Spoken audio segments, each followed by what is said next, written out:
Katkine küpsis. Ema tuleb lapsele lasteaeda järele.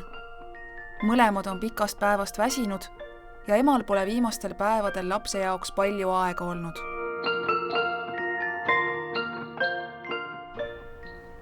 Noh, mis on? Ma ei taha katkist küpsist.